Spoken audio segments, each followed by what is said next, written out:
Fox News alert on some big new questions about the president's re-election effort as we get a major new piece of reporting on the inner workings of his campaign. Welcome to America Live, everyone. I'm Megyn Kelly. A reporter at Politico, said to have deep ties to the Obama re-election team, releasing an eye-opening new ebook entitled Obama's Last Stand. And it delivers an eye-opening account of the dysfunction among the president's campaign staff, starting, according to Mr. Thrush, from the very top. The book mentions at one point that the president is fine with all the negative attacks that we have seen on Governor Romney, calling them necessary, which is a considerable change from the hope and change promised 4 years ago, and suggests at another point that the president's re-election efforts seem more motivated by, quote, his dislike of Romney than by those themes of hope and change. Now, we are expecting the White House press secretary, Jay Carney, to take questions on this during today's White House press briefing. We will monitor that and bring it to you if there is White House reaction. In the meantime, we're joined by Chris Stirewalt, who's our Fox News digital politics editor and host of Power Play on FoxNews.com. So all we've seen so far, Chris, is the Politico write-up, which is by the author, Glenn Thrush. We asked around just to see what the story is with Mr. Thrush, because if you read the Politico write-up of the book, it sounds like he's not a fan of President Obama's, although that wasn't what we were told. That is not how it seems. I don't know what the truth is about Mr. Thrush, but is this a big hit piece, or is this an objective piece of journalism? Definitely not a big hit piece, and Thrush is known for his deep connections, good sourcing inside, especially the Democratic establishment, especially the Obama campaign, and we have not seen anybody sally forth to try to knock this down. We haven't seen anybody come out and say, oh, this is hogwash and taken out of context. So as it relates to the Obama campaign, Thrush is somebody whose reporting we would pay attention to. And what this tells us, yeah, there's the infighting, and you hear the thing about the one senior staffer fighting with the other senior staffer about who's very doing senior, what kind David Axelrod and Stephanie Cutter.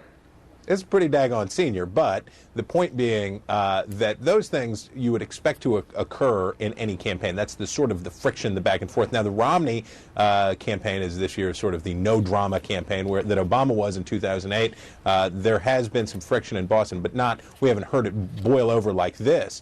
The interesting thing here, though, and that what Thrush is standing strongest on here, and talking about the dozens of interviews that he conducted about the president's embrace of the negativity in this race, the president's embrace of making this personal about Mitt Romney, that's something that we've talked about before, about the unprecedented negativity of an incumbent's re-election campaign for President Obama, but the fact that Thrush takes it to the very top and says that the president's animus towards Mitt Romney is behind all of that is very revealing. Well, he interviewed, Thrush did, he said some dozen or so current and former Obama campaign officials, and he says that not one said that President Obama expressed any reservations about the negativity in this race. He views it as a necessary part of campaigning. He has no use for Governor Romney. He doesn't like him, admire him, or even grudgingly respect him.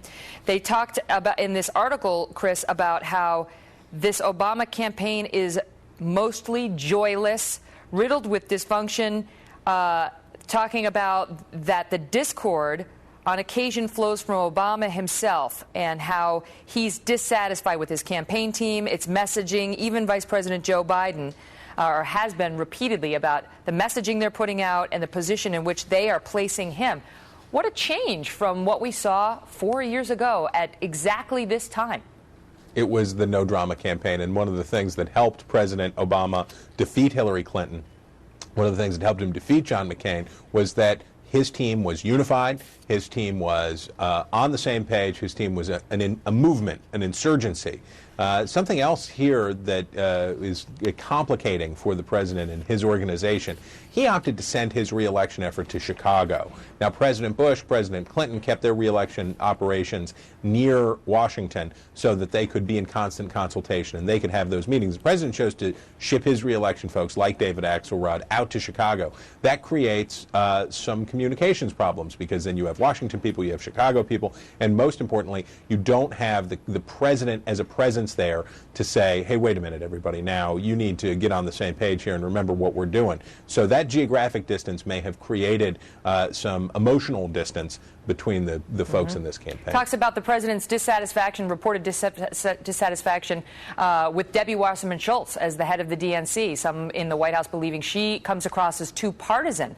Talking about their messenger, saying Jay Carney rates about in the middle, that Robert Gibbs does much better with the people, who was his predecessor at the White House, and talks about how the president himself has been very concerned about the enthusiasm gap between 2008 and 12 and believes that it could cost him this election, that he's constantly gauging the enthusiasm among the Democratic base, focusing on voter enrollment in the swing states and at college campuses. That's something you and I have been talking about for some time, about that enthusiasm of the Democratic base and how the president's probably right, Chris, that will make or break him to some extent in this election. And we talked on Friday about the new report on the dropping numbers of Democratic registrations in swing states. Very significant. The president is right on the money here, that if this race, what has been scorchingly negative race, personal, very rough and tumble in the attacks on Romney always on offense against Obama, or every moment that he can be, even if he's taking it from more of a policy side of things. This has been a scorchingly negative race. What you expect to see in a negative race like this is a base versus base election.